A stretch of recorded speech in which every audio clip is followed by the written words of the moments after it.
Well, we had heard. yeah. Nigel, after that we can tell. Pardon?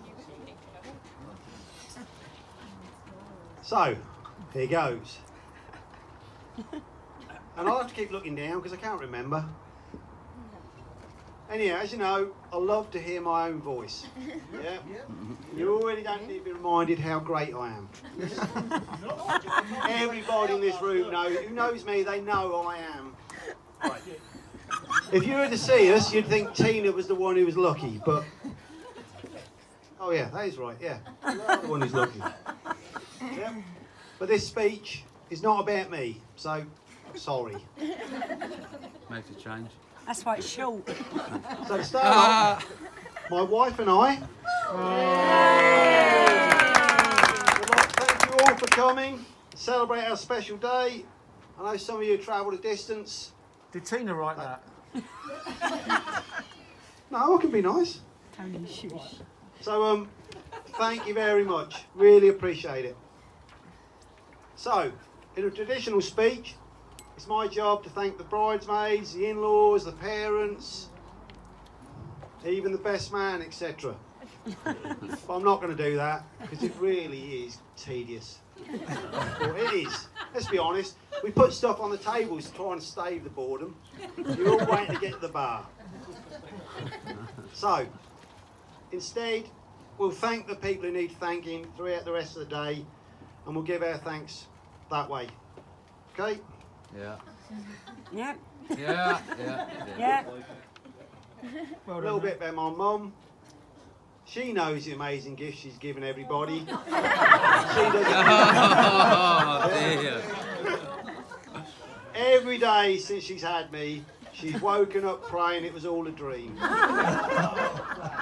It wasn't. You are that lucky, Mum. You missed the un. Calm down on that table. We all know you lot were an experiment.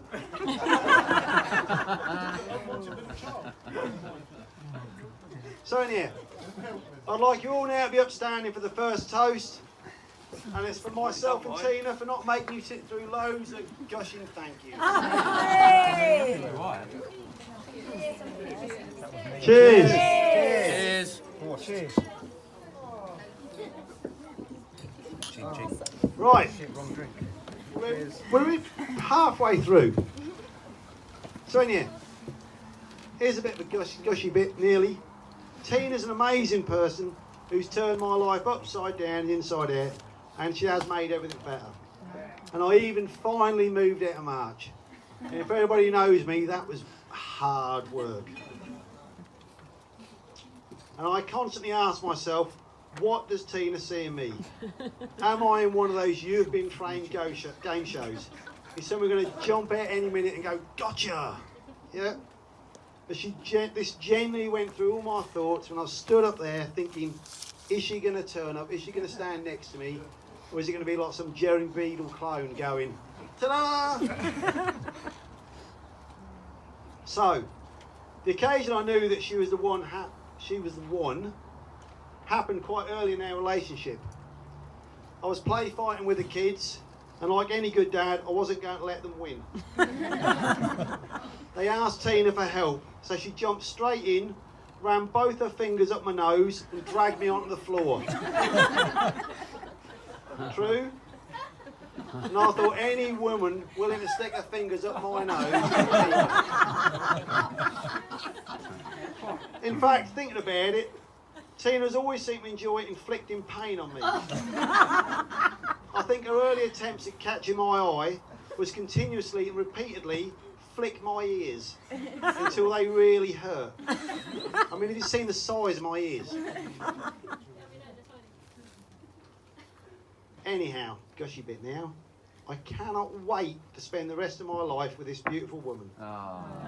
It will be amazing spending the years with her, the kids, and Gary. Yes, Gary. Yay! I invited you today, Gary, but Tina's obsession with Take That, and specifically Mr. Barlow, has been the other person in our relationship. I now know so many Take That songs that I am officially a sado. The table names today are all song titles from that aging boy band.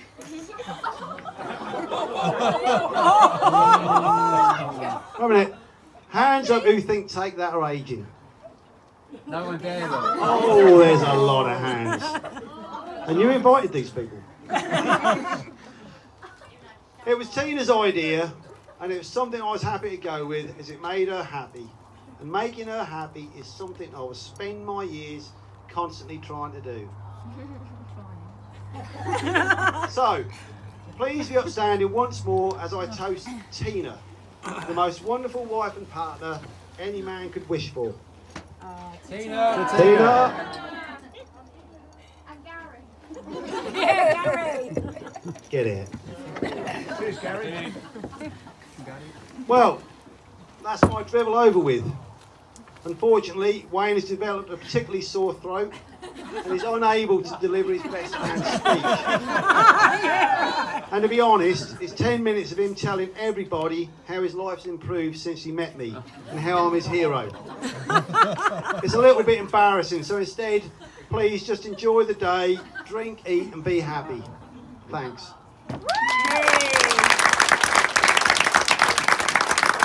Hello, Marshall.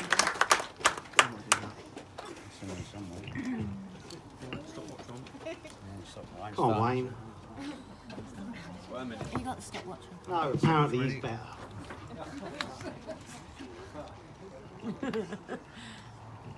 Tough act to follow, yeah? Just bear with me. Is it starting yet, Wayne? Hang on. Oh my god. He's trying to Here we escape. go, hang on.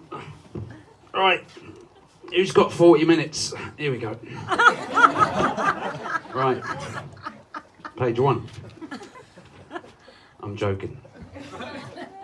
But I left my speech at home, as it happens, and I had to nip to the toilet and had to utilise, or utilise, whichever you wish. So here we go. So I just popped it down on this. Tina, can you just start wheeling it out and I can read off? Mind the brown bits. My pen ran out. Joking. Right, hang on. Where did I just put that speech? Here we go. Right.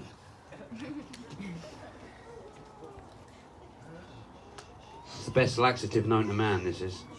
Public speaking. My dad said to me, son, he said, if you're going to public speak, just imagine your audience being naked. This side's winning. Yeah? This Oh, side's don't. You got the point. So, you've started the clock, yes, because it's timed. It's on. It's on. So, it's whether you want me to keep going on or whether you're tell not you when quite to sure. I stop. don't know who's got what. But so I've no idea what time it's going to take. I've not rehearsed it. Many people have asked me this evening how long it's going to take, and I have absolutely no idea. I think about an hour and 20 minutes should wrap it up nicely. So get yourselves comfortable. I forgot my glasses, so I'm going to have to keep looking down at my speech. So, of course, my name is Wayne, for those that have been unlucky enough not to have met me in the past. I'm Nigel's best man. And, of course, you've all been waiting for the main event, which is me, clearly.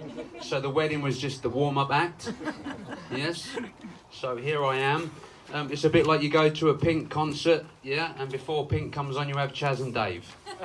Yeah, so imagine that, yeah, Chaz and Dave and now Pink. If you struggle to hear me at the back, the silence from the front is probably going to indicate to you that you're not missing much. All right, although we have got a microphone, so hopefully you can hear me. The main duty for me, of course, is to provide you with a comprehensive character assassination of Nigel for the next 10 minutes, as every best man would do, is to try and embarrass Nigel as much as I possibly can. But to be fair, you don't need me to do that. Nigel's quite capable of doing that on his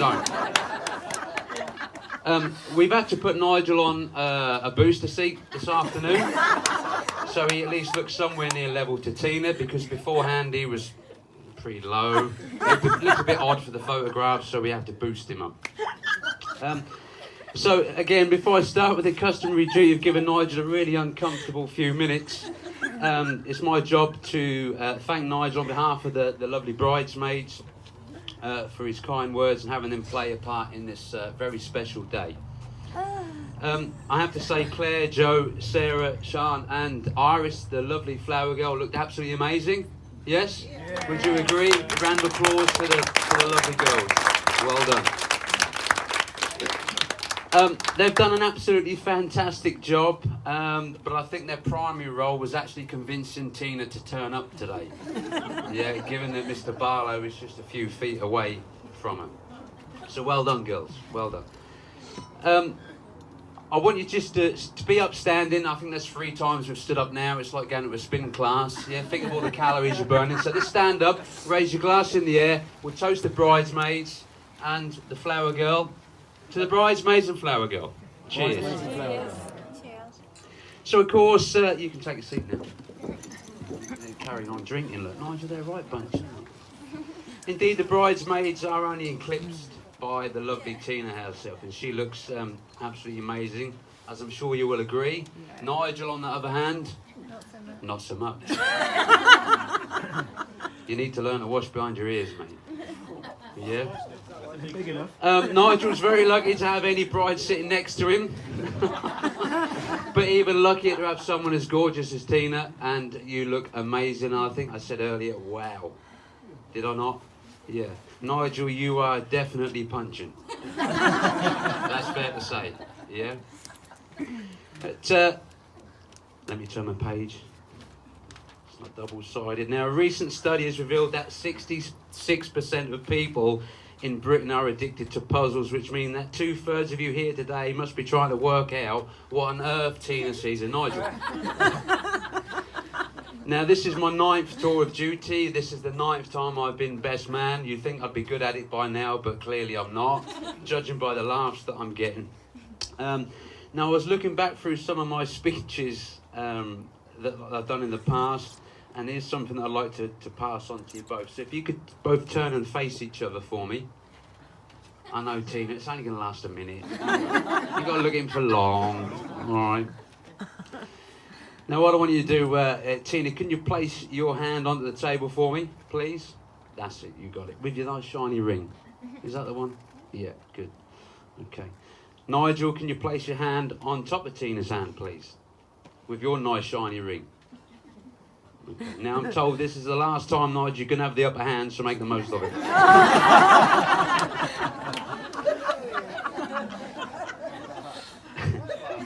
So what a fantastic day it's been so far. I know you've all been waiting for me to come up and talk to you and try and take as much Mickey out of Nigel as possibly can, but time is running out. We've got to crack on. Again, thank you for the bridesmaids for what you've done, and also, more importantly, because of Tina's timekeeping, you got here on time. She wasn't late, was she?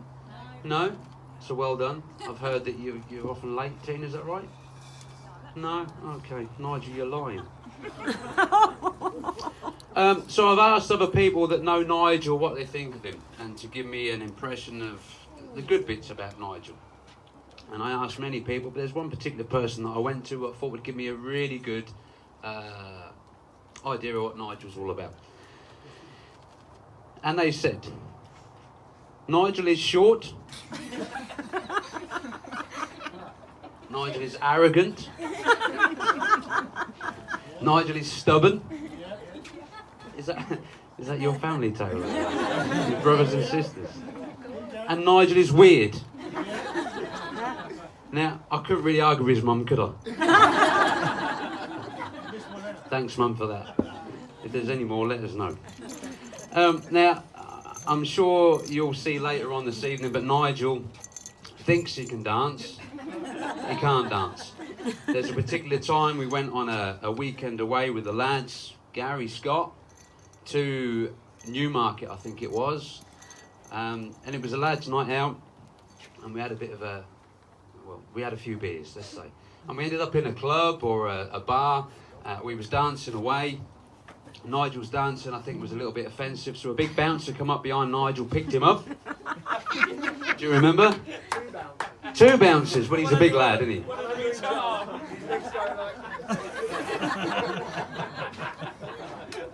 You got to picture the scene. Okay, you got to picture the scene. So Nigel's on the dance floor. Like, two bouncers behind Nigel. I've picked him up, one under each arm, like this, and took him outside. Yeah. But all the time he's being took outside, Nigel is still dancing. He's got absolutely no idea what's going on, has he? Not at all. The bouncer takes him outside and plonks him on the pavement outside where Nigel continues to dance. And we look through the window and there's Nigel in the middle of the high street dancing away with absolutely no idea what's just happened to him. Suddenly turns around in amazement and realises that he's outside and runs back in. And apparently he was ejected from the club because his dancing was so shit. Okay, so because there's only two speeches, myself and Nigel said you can go on a bit if you want, Wayne. All right, is that okay? Yeah. So I've just got about another 5 minutes and then I'll finish up and let you enjoy your afternoon. It was one of the funniest things I think that we ever saw in Newmarket, Nottingham, and one of the funniest things we saw, of course, in the weekend. We just had our stag weekend. It was a great weekend, and I'm happy to report that the lads were on their best behaviour. Is that true? Yeah, the lads were on their best behaviour. We was good boys, all of us, of which there was 13 of us. 13 of us. We went up to Newcastle, and we arrived on the Friday afternoon, where we enjoyed 1 or 2 pints of an afternoon. And a couple of 3 more on the Saturday. Very quiet affair, wasn't it? Yeah. It was. And one of the things that we did, you'll probably see on your tables, there's a picture that I passed around earlier of Nigel, or Nigella, as he earned his name at the end of the weekend.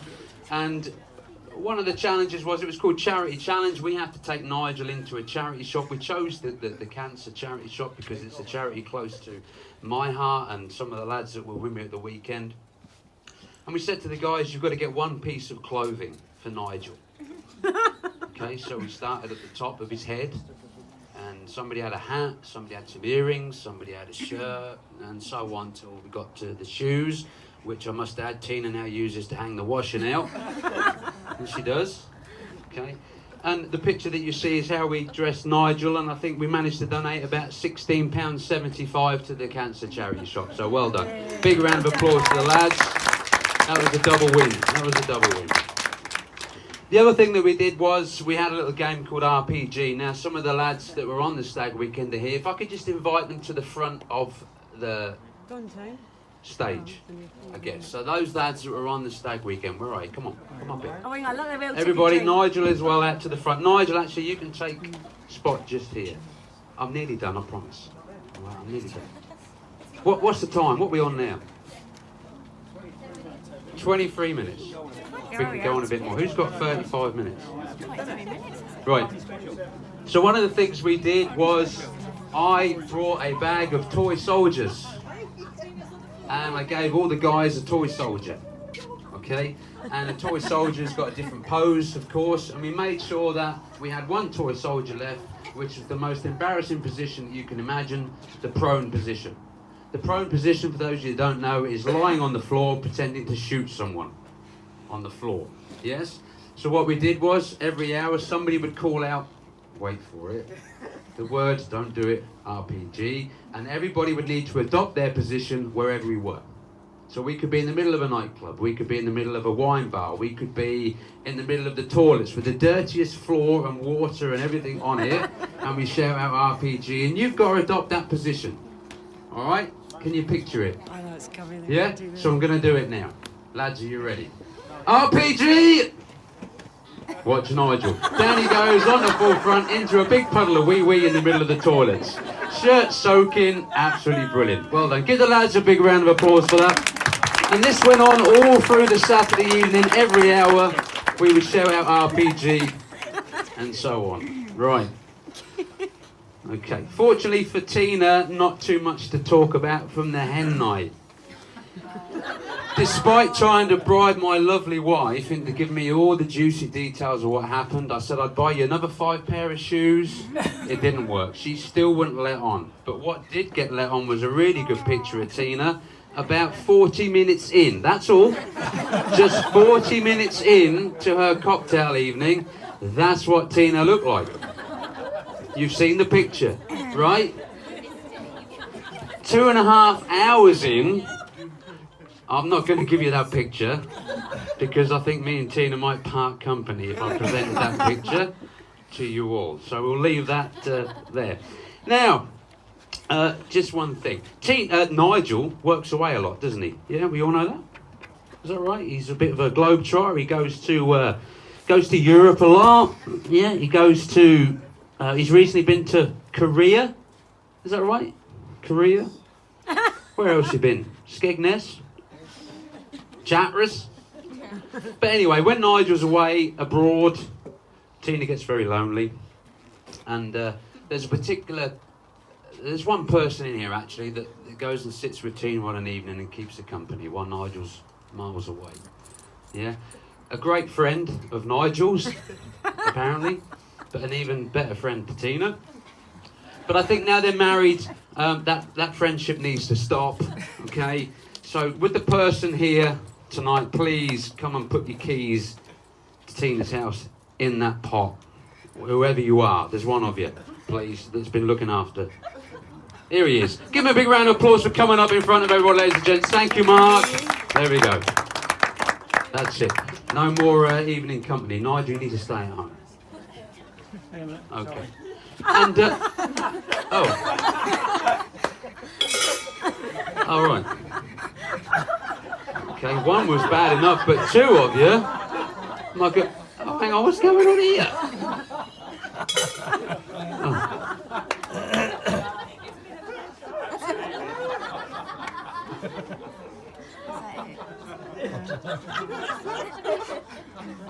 I've got a spare key, ain't you? I've actually been thrown completely off track now. Tina, good. My goodness, you have been busy. Who was your favourite? Gary, I bet. Gary Barlow. Excellent. Okay, so thank you for that, gents. Yeah, I appreciate that. You need to see them keys away. Don't hand them out anymore, Tina. So if you've ever...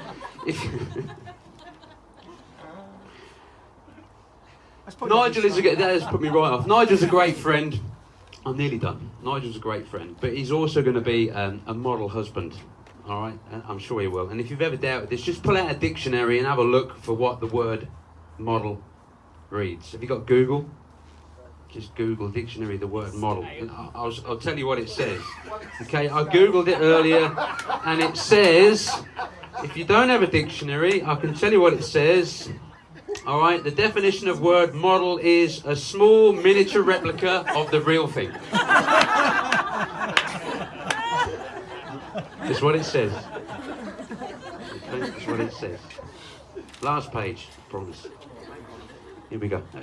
How many more minutes do you need? Another 7? No, not 7. Okay, because Nigel is on the shorter side, let's be honest. He's a bit miniature, bless him. But he's got a big heart. I think that's fair to say. Would you agree? Yeah. Yes? Yeah. Oh, yeah. So did you hear the interview this afternoon on the radio? Yeah. Radio Cambridgeshire, they went round to Tina's. She was Bride of the Week. Did you hear that? She was on the radio. Woo!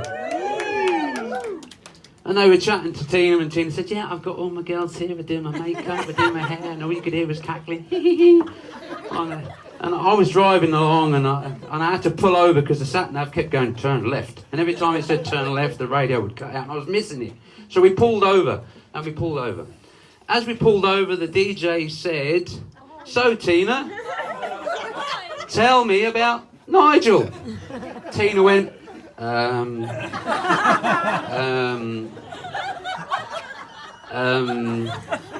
Nigel's Nigel.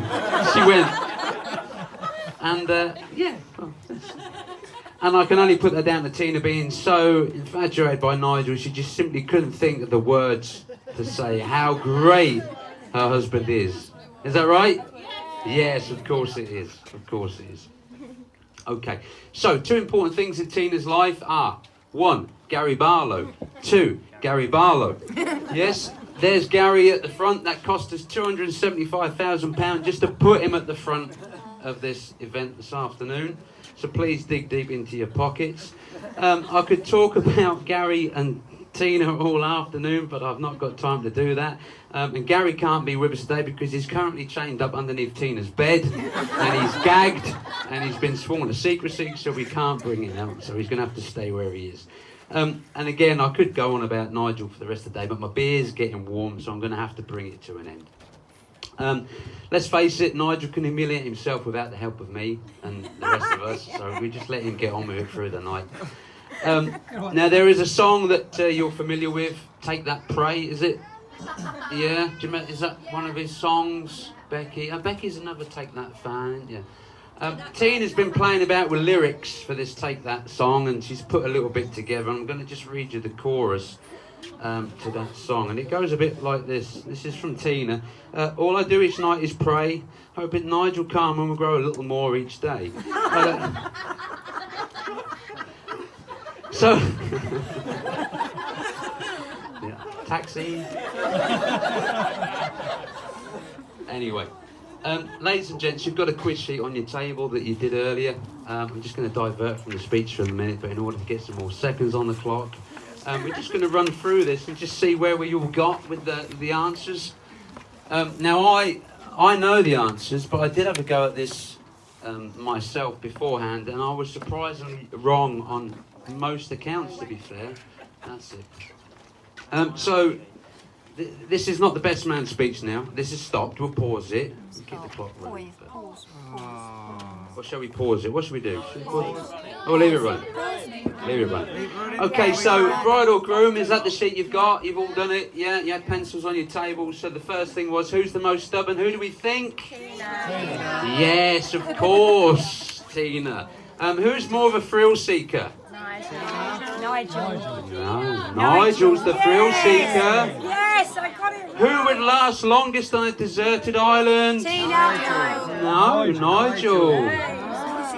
Who could build an IKEA unit the fastest? No, of course it's Nigel. He's the only bloke in the world I know that actually reads instructions.